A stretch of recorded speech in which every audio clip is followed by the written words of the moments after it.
ಎಲ್ರಿಗೂ ನಮಸ್ಕಾರ ಸ್ನೇಹಿತರೆ. ಮತ್ತೊಮ್ಮೆ ನನ್ನ ಚಾನಲ್ಗೆ ನಿಮ್ಮೆಲ್ಲರಿಗೂ ಆತ್ಮೀಯವಾದ ಸ್ವಾಗತ. ಸ್ನೇಹಿತರೆ, ವರ್ಷದ ಮೊದಲನೆಯ ವಿಡಿಯೋ ಮತ್ತು ಈ ಒಂದು 2026ರಲ್ಲಿ ಮೊದಲನೇ ವಿಡಿಯೋ, ಈ ಒಂದು ಅಂಗಾರಕ ಸಂಕಷ್ಟಹರ ಚತುರ್ಥಿಯ ವಿಡಿಯೋವನ್ನು ನಾನು ನನ್ನ ಚಾನಲ್ನಲ್ಲಿ ಶೇರ್ ಮಾಡ್ಕೊಳ್ತಾ ಇದ್ದೀನಿ. ಸ್ನೇಹಿತರೆ, ಇದೇ ಜನವರಿ 6ನೇ ತಾರೀಕು ವರ್ಷದ ಮೊದಲನೇ ಮಂಗಳವಾರ ಅಂಗಾರಕ ಸಂಕಷ್ಟಹರ ಚತುರ್ಥಿ ಬಂದಿರೋದು ತುಂಬಾ ವಿಶೇಷ. ಅಷ್ಟೇ ಅಲ್ಲದೆ ಈ ವರ್ಷ 2026ರಲ್ಲಿ 3 ಅಂಗಾರಕ ಸಂಕಷ್ಟಹರ ಚತುರ್ಥಿ ಬಂದಿದ್ದಾವೆ ಸ್ನೇಹಿತರೆ. ಇನ್ನು ಈ ಒಂದು ಅಂಗಾರಕ ಸಂಕಷ್ಟ ಚತುರ್ಥಿಯ ಒಂದು ವಿಶೇಷತೆ ಏನು ಅಂತಂದರೆ, ನಾವು 21 ಸಂಕಷ್ಟಹರ ಚತುರ್ಥಿ ವ್ರತವನ್ನು ಆಚರಿಸಿದ ಫಲ ಈ ಒಂದು ಮಂಗಳವಾರ ಬಂದಂಥ ಸಂಕಷ್ಟಹರ ಚತುರ್ಥಿ ಆಚರಣೆ ಮಾಡೋದ್ರಿಂದ ನಮಗೆ ಆ ಫಲ ಅನ್ನೋದು ಸಿಗುತ್ತದೆ ಸ್ನೇಹಿತರೆ. ಇನ್ನು ಈ ಒಂದು ಸಂಕಷ್ಟಹರ ಚತುರ್ಥಿ ವ್ರತ ಕಥೆ ಮತ್ತು ಯಾಕೆ ಆಚರಿಸಬೇಕು, ಯಾವೆಲ್ಲ ನಿಯಮಗಳನ್ನ ಪಾಲಿಸಬೇಕು ಅನ್ನೋದನ್ನು ನಾನು ಆಗಲೇ ನನ್ನ ಚಾನಲ್ನಲ್ಲಿ ವಿಡಿಯೋಗಳನ್ನ ಅಪ್ಲೋಡ್ ಮಾಡಿದ್ದೀನಿ. ಆ ವಿಡಿಯೋಗಳನ್ನ ನೋಡಿದರೆ ನಿಮಗೆ ಗೊತ್ತಾಗುತ್ತೆ. ಅಷ್ಟೇ ಅಲ್ಲದೆ ಯಾವ ರೀತಿ ಈ ಒಂದು ವ್ರತಾಚರಣೆಯನ್ನು ಮಾಡಬೇಕು ಅನ್ನೋದನ್ನು ಸಹ ನಾನು ಆಗಲೇ ತಿಳಿಸ್ಕೊಟ್ಟಿದ್ದೀನಿ. ಇವತ್ತಿನ ಈ ಒಂದು ವಿಡಿಯೋದಲ್ಲಿ ನಾನು ಬಹುಮುಖ್ಯವಾಗಿ ನಮಗೆ ಚತುರ್ಥಿ ತಿಥಿ ಯಾವಾಗ ಪ್ರಾರಂಭವಾಗಿ ಯಾವಾಗ ಅಂತ್ಯವಾಗುತ್ತದೆ ಮತ್ತು ಚಂದ್ರೋದಯದ ಸಮಯವೇನು ಮತ್ತು ಈ ಒಂದು ಸಂಕಷ್ಟಹರ ಚತುರ್ಥಿಗೆ ನಾವು ಯಾವೆಲ್ಲ ಪೂಜಾ ವಸ್ತುಗಳನ್ನ ಮುಖ್ಯವಾಗಿ ಸಿದ್ಧಪಡಿಸಿ ಇಟ್ಕೊಳ್ಬೇಕನ್ನೋದನ್ನು ತಿಳಿಸ್ಕೊಡ್ತೀನಿ ಸ್ನೇಹಿತರೆ. ಇನ್ನು ಈ ಒಂದು ಚತುರ್ಥಿ ತಿಥಿಯು ನಮಗೆ ಮಂಗಳವಾರ 6ನೇ ತಾರೀಕು ಬೆಳಗ್ಗೆ 8 ಗಂಟೆ 1 ನಿಮಿಷಕ್ಕೆ ಪ್ರಾರಂಭವಾಗಿ ಮರುದಿನ ಬುಧವಾರ 7ನೇ ತಾರೀಕು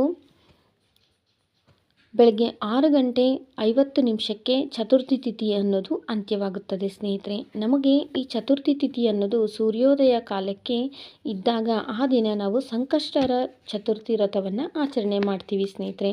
ಇನ್ನು ಈ ದಿನ ಮಂಗಳವಾರ ಚಂದ್ರೋದಯ ಸಮಯವನ್ನು ನಾವು ನೋಡೋದಾದರೆ ರಾತ್ರಿ 9 ಗಂಟೆ 10 ನಿಮಿಷಕ್ಕೆ ಚಂದ್ರೋದಯ ಆಗುತ್ತದೆ ಅಂತ ಕ್ಯಾಲೆಂಡರ್ನಲ್ಲಿ ತಿಳಿಸಿದ್ದಾರೆ ಸ್ನೇಹಿತರೆ. ಇನ್ನು ಈ ಒಂದು ಅಂಗಾರಕ ಸಂಕಷ್ಟಹರ ಚತುರ್ಥಿ ವ್ರತದ ವಿಶೇಷತೆ ಏನು ಅಂತಂದರೆ, ಈ ಒಂದು ಚತುರ್ಥಿಯನ್ನು ಯಾಕೆ ನಾವು ಆಚರಣೆ ಮಾಡಬೇಕಂದ್ರೆ, ಮಂಗಳವಾರದಂದು ಬರುವಂತಹ ಸಂಕಷ್ಟಹರ ಚತುರ್ಥಿ ಕುಜದೋಷವನ್ನು ನಿವಾರಣೆ ಮಾಡಿ ಸಂಕಷ್ಟ ಅಡೆತಡೆ ನಿವಾರಣೆ ಮಾಡಿ ಮಹಾಫಲ ಅನ್ನೋದು ಪ್ರಾಪ್ತಿಯಾಗುತ್ತದೆ.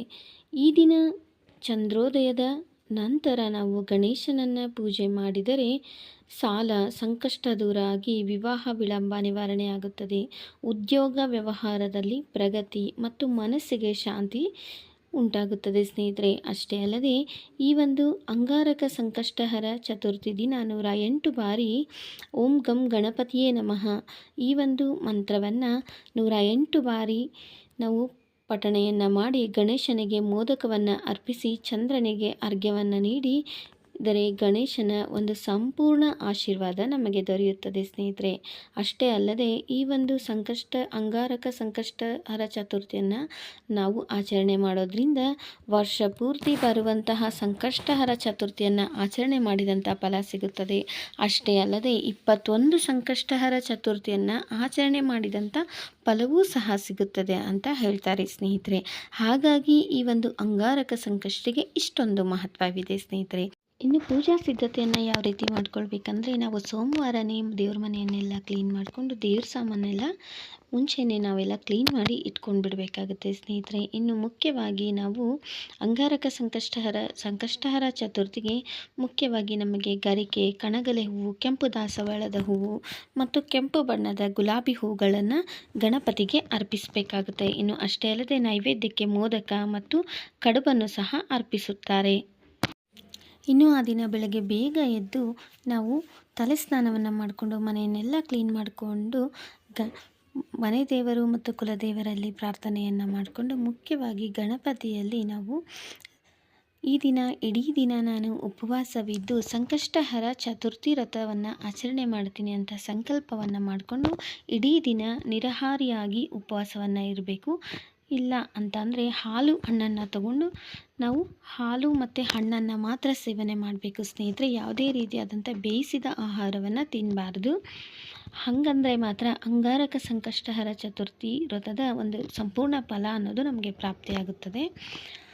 ಇಡೀ ದಿನ ಉಪವಾಸ ಇದ್ದು ಸಾಯಂಕಾಲ ಗಣಪತಿಯನ್ನು ಪೂಜೆಯನ್ನು ಮಾಡಿ ಚಂದ್ರನಿಗೆ ಅರ್ಘ್ಯವನ್ನು ಅರ್ಪಿಸಿ ಗಣಪತಿಗೆ ನೈವೇದ್ಯವನ್ನು ಅರ್ಪಿಸಿ ಧೂಪ ದೀಪ ನೈವೇದ್ಯ ಎಲ್ಲವನ್ನು ಮಾಡಿ ಆನಂತರ ಗಣಪತಿಯ ಅಷ್ಟೋತ್ತರವನ್ನು ಹೇಳಿದ ನಂತರ ಗಣಪತಿಗೆ 21 ಮೋದಕ ಅಥವಾ 21 ಕಳವನ್ನು ನೈವೇದ್ಯ ರೂಪದಲ್ಲಿ ಅರ್ಪಿಸೋದ್ರಿಂದ ನಮ್ಮ ಸಕಲ ಇಷ್ಟಾರ್ಥಗಳು ಬೇಗನೆ ನೆರವೇರುತ್ತೆ ಸ್ನೇಹಿತರೆ.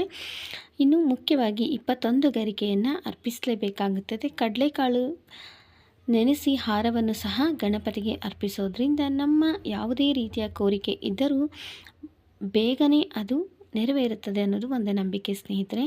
ಹಾಗಾಗಿ ಇಷ್ಟೆಲ್ಲ ವಸ್ತುಗಳನ್ನ ಸಿದ್ಧಪಡಿಸಿ ಇಟ್ಕೊಂಡು ನಾಳೆ ನಾವು ಬೆಳಗ್ಗೆಯಿಂದ ಸಾಯಂಕಾಲವರೆಗೂ ಉಪವಾಸವಿದ್ದು ಅಂಗಾರಕ ಸಂಕಷ್ಟಹರ ಚತುರ್ಥಿ ವ್ರತವನ್ನು ಆಚರಣೆ ಮಾಡೋದ್ರಿಂದ ನಮ್ಮ ಜೀವನದಲ್ಲಿ ಇರುವಂಥ ಯಾವುದೇ ರೀತಿ ಸಮಸ್ಯೆ ಇದ್ದರೂ ಬೇಗನೆ ನಿವಾರಣೆಯಾಗುತ್ತದೆ ಸ್ನೇಹಿತರೆ. ಯಾಕಂತಂದರೆ ದೇವರುಗಳಿಗೆ ಪ್ರಥಮ ಪೂಜ್ಯನಾದಂಥ ಗಣಪತಿಗೆ ನಾವು ಈ ಒಂದು ಪೂಜೆಯನ್ನು ಮಾಡೋದ್ರಿಂದ ನಮ್ಮ ಯಾವುದೇ ರೀತಿಯಾದಂಥ ಸಂಕಷ್ಟಗಳಿದ್ದರೂ ಸಹ ಆ ಗಣಪತಿ ನಮಗೆ ಆ ಸಂಕಷ್ಟಗಳೆಲ್ಲವನ್ನು ಪರಿಹರಿಸಿ ಉತ್ತಮವಾದ ಜೀವನವನ್ನು ನಾವು ರೂಪಿಸಿಕೊಳ್ಳುವಲ್ಲಿ ನಮಗೆ ಸಹಾಯ ಮಾಡ್ತಾನೆ ಸ್ನೇಹಿತರೆ. ಹಾಗಾಗಿ ಪ್ರತಿಯೊಬ್ಬರೂ ಸಹ ಈ ಒಂದು ಅಂಗಾರಕ ಸಂಕಷ್ಟ ಚತುರ್ಥಿ ವ್ರತವನ್ನು ಆಚರಣೆ ಮಾಡಿ ಅಂತ ಹೇಳ್ತಾ ನನಗೆ ಗೊತ್ತಿರುವಷ್ಟು ಮಾಹಿತಿಯನ್ನು ಇವತ್ತಿನ ವಿಡಿಯೋದಲ್ಲಿ ತಿಳಿಸ್ಕೊಟ್ಟಿದ್ದೀನಿ ಸ್ನೇಹಿತರೆ. ಈ ಒಂದು ಪುಟ್ಟ ಮಾಹಿತಿ ನಿಮ್ಮೆಲ್ಲರಿಗೂ ಇಷ್ಟ ಆಗಿದ್ದರೆ ಈ ಒಂದು ವಿಡಿಯೋಗೊಂದು ಲೈಕ್ ಮಾಡೋದನ್ನು ಮರಿಬೇಡಿ. ಹಾಗೂ ಆದಷ್ಟು ವಿಡಿಯೋನ ಎಲ್ರಿಗೂ ಶೇರ್ ಮಾಡಿ ಸ್ನೇಹಿತರೆ. ಮತ್ತಷ್ಟು ಇಂತಹ ಉಪಯುಕ್ತವಾದ ಮಾಹಿತಿಗಳೊಂದಿಗೆ ನಾನು ಮತ್ತೆ ಸಿಗ್ತೀನಿ. ವಿಡಿಯೋವನ್ನು ಕೊನೆವರೆಗೂ ನೋಡಿದಂಥ ನನ್ನ ಎಲ್ಲ ಆತ್ಮೀಯ ಸ್ನೇಹಿತರಿಗೂ ತುಂಬ ಹೃದಯದ ಧನ್ಯವಾದಗಳು. ನಾಳೆ ಅಂಗಾರಕ ಸಂಕಷ್ಟಹರ ಚತುರ್ಥಿ ಇರೋದ್ರಿಂದ ಆದಷ್ಟು ನಿಮಗೆ ಬೆಲ್ಲ ಸಿಕ್ಕಿದ್ರೆ ಬೆಲ್ಲದ ದೀಪಾರಾಧನೆಯನ್ನು ಮಾಡಿ. ಖಂಡಿತ ತುಂಬಾ ಒಳ್ಳೆಯ ಫಲ ಅನ್ನೋದು ಪ್ರಾಪ್ತಿಯಾಗುತ್ತದೆ ಸ್ನೇಹಿತರೆ.